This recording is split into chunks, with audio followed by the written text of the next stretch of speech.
आप जानते हैं दोस्तों, हमारे देश में एक ऐसा भी हत्याकांड हुआ था जिसका खुलासा कुछ इस तरह हुआ था कि लोगों ने इसे चमत्कार समझा। इस घटना को सुनने के बाद आपको भी इस बात पर यकीन हो जाएगा कि एक अपराधी को अपने किए अपराध की सजा जरूर मिलती है। वैसे तो आपने हत्या और हत्या करने के तरीकों की अजब गजब कहानियां सुनी होंगी, लेकिन आज की कहानी ना तो हत्या और ना ही हत्या करने के तरीके से खास है, बल्कि आज की कहानी तो एक ऐसे चमत्कार की है जिसे नकारा नहीं जा सकता।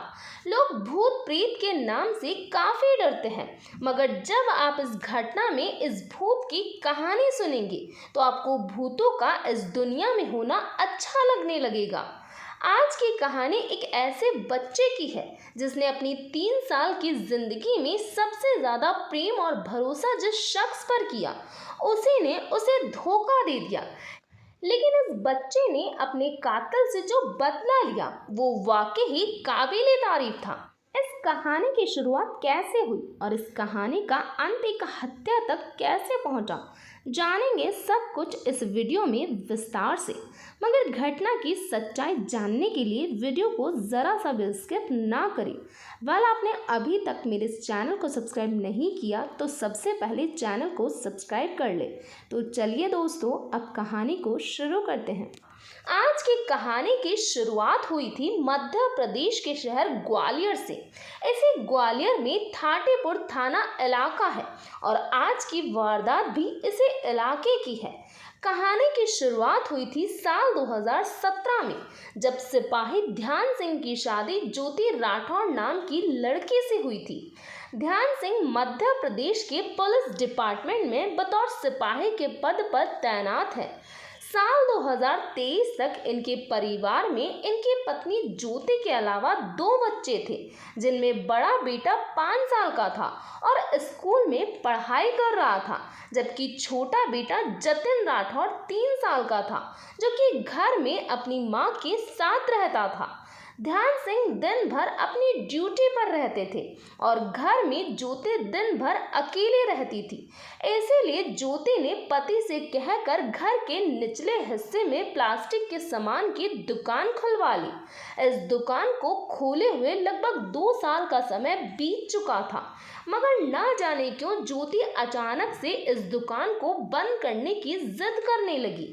उसका कहना था कि वो बेटे का ध्यान नहीं रख पाती है, इसीलिए अब वो इस दुकान को नहीं संभाल सकती।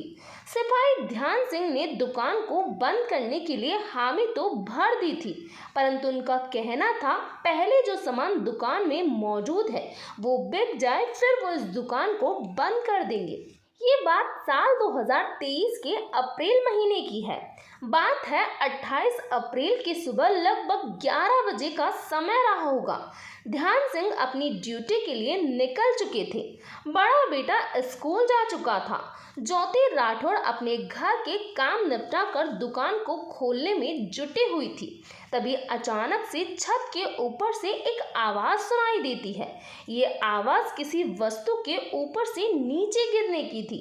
ज्योति जैसे ही उस आवाज़ की दिशा में जाकर देखती है तो उसके पैरों तले ज़मीन खिसक जाती है, क्योंकि छत से उनका 3 वर्षीय बेटा जतिन नीचे गिरा हुआ था। चीखों की आवाज से आसपास के लोगों की भीड़ ध्यान सिंह के घर के बाहर जमा हो चुकी थी। ज्योति तो अपने बेटे के गिरने से सदमे में जा चुकी थी। आसपास के लोगों ने जतिन को हॉस्पिटल पहुंचाया, जहां एक दिन के इलाज के बाद जतिन की हॉस्पिटल में ही मौत हो गई। जतिन की मौत के बाद घर वालों का रो रो कर बुरा हाल था। जतिन की मौत का सबसे ज़्यादा दुख जतिन की मां ज्योति को था, जो कि चिल्ला चिल्ला कर इस मौत का इल्ज़ाम अपने पति ध्यान सिंह पर लगा रही थी। उनके मुताबिक उनके बच्चे की मौत के जिम्मेदार उनके पति ध्यान सिंह थे, क्योंकि उन्होंने उन्हें लाख बार दुकान को बंद करने को कहा, क्योंकि वो दुकान के चलते अपने बच्चे पर ध्यान नहीं दे पा रही थी। खैर, कुछ दिन के रोने धोने के बाद सब कुछ सामान्य हो गया, लेकिन ज्योति की तबीयत बिगड़ने लगी। ज्योति अक्सर रात को घबरा जाती। ध्यान सिंह ने सोचा कि पत्नी को बेटे की मौत का सदमा लगा हुआ है, इसीलिए कुछ दिन बाद वो अपने आप ठीक हो जाएगी। लेकिन ऐसा कुछ नहीं हुआ। दिन ब दिन ज्योति की तबीयत बिगड़ने लगी। शुरुआती दिनों में ध्यान सिंह ने अपनी पत्नी ज्योति का काफ़ी डॉक्टरों से इलाज करवाया, लेकिन सभी डॉक्टर्स का कहना था कि ज्योति बिल्कुल ठीक है। हालांकि इसके बाद ध्यान सिंह ने अपनी पत्नी ज्योति को मनोचिकित्सक को भी दिखवाया था, लेकिन इसका भी कोई फायदा नहीं हुआ। ज्योति की हालत में कोई सुधार नहीं हुआ, बल्कि कुछ दिन बाद ज्योति पागलों वाली हरकतें करने लगी। अब ज्योति अकेले ही बड़बड़ाने लगी। घर में अकेले रहने से उसे डर लगने लगा। इसीलिए ध्यान सिंह ने पत्नी का इलाज कहीं तांत्रिक बाबाओं से भी करवाया, परंतु ज्योति पर किसी भी प्रकार के इलाज का कोई असर नहीं हो रहा था। अब तक अप्रैल से मई और मई से जून आ चुका था। ज्योति की हालत बिगड़ते ही जा रही थी। इसीलिए अब ध्यान सिंह ने अपने दफ्तर में छुट्टी की एप्लीकेशन दी और पत्नी के साथ घर पर ही रहने लगा। अब ध्यान सिंह अपनी पत्नी के साथ 24 घंटे रहता था। ध्यान सिंह जितना हो उतना पत्नी के साथ रहने की कोशिश करता था, लेकिन इस बीच ध्यान सिंह ने ज्योति की कुछ अजीबोगरीब हरकतें नोटिस की।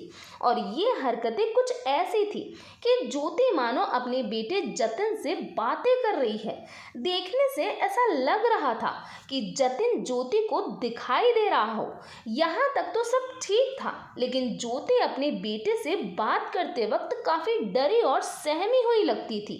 और ये डर ज्योति पर कुछ इस कदर हावी हो गया कि एक दिन ज्योति ने पति ध्यान सिंह से ये कहा कि उसी ने अपने बेटे जतिन की हत्या की थी और हत्या की वजह घर में खोली गई दुकान को अशुभ साबित करना और उस दुकान को बंद करवाना था। लेकिन यहाँ पर बात सुनने वाला ज्योति का पति होने के साथ ध्यान सिंह एक सिपाही भी था, जिसके अंदर पुलिस वाला दिमाग था। और ये सुनकर ध्यान सिंह को विश्वास नहीं हुआ कि उसकी पत्नी ने महज इस वजह से अपने बेटे की हत्या की है। एक बार को ध्यान सिंह ने सोचा कि उसकी पत्नी की दिमागी हालत ठीक नहीं है, इसीलिए पत्नी ऐसी बातें कर रही है। ध्यान सिंह ने पत्नी की इस बात को ज़्यादा तूल नहीं दिया। अब तक जतिन की मौत को लगभग 5 महीने का समय बीत चुका था और अभी तक ज्योति के व्यवहार में कोई बदलाव नहीं हो रहा था।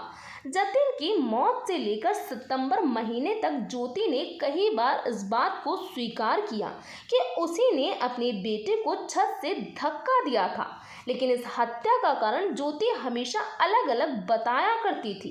अब कहते हैं ना, अगर कोई व्यक्ति किसी बात को बार बार दोहराता रहे तो सुनने वाले व्यक्ति पर उस बात का कुछ तो असर हो ही जाता है। और यहाँ पर भी कुछ ऐसा ही हुआ। दरअसल ज्योति के बार बार जतिन की हत्या की बात स्वीकारना ध्यान सिंह के दिमाग में घर कर गया। अब ध्यान सिंह को अपनी पत्नी पर शक होने लगा। उसे लगने लगा कि जतिन की हत्या उसकी पत्नी ज्योति ने ही की है।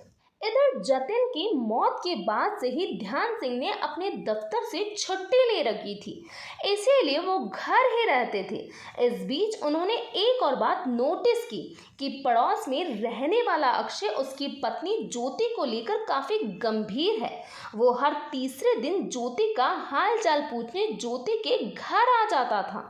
ध्यान सिंह को अक्षय के सामने अपनी पत्नी के हाव भाव भी कुछ अजीब लगते थे, इसीलिए उन्होंने अपने मन में चल रही इस कश्मकश को दूर करने का फैसला किया और अब ध्यान सिंह अपनी पत्नी और अक्षय पर नज़र रखने लगे। और एक दिन उन्होंने ज्योति को अक्षय से इशारों में बातें करते हुए देख लिया था, जिसके बाद ध्यान सिंह ने अपनी पत्नी ज्योति से अक्षय और उसके रिश्ते के बारे में जानने की कोशिश की। हालांकि उस दिन तो ज्योति ने कुछ नहीं कहा, मगर उसके बाद जतिन हर रोज ज्योति के सपने में आकर उसे परेशान करने लगा और अब परेशान होकर ज्योति ने पति ध्यान सिंह के सामने अपना जुर्म कबूल कर लिया। इससे पहले ज्योति फिर अपने जुर्म से पलट जाए, ध्यान सिंह ने अपने फोन की वीडियो रिकॉर्डिंग ऑन कर दी।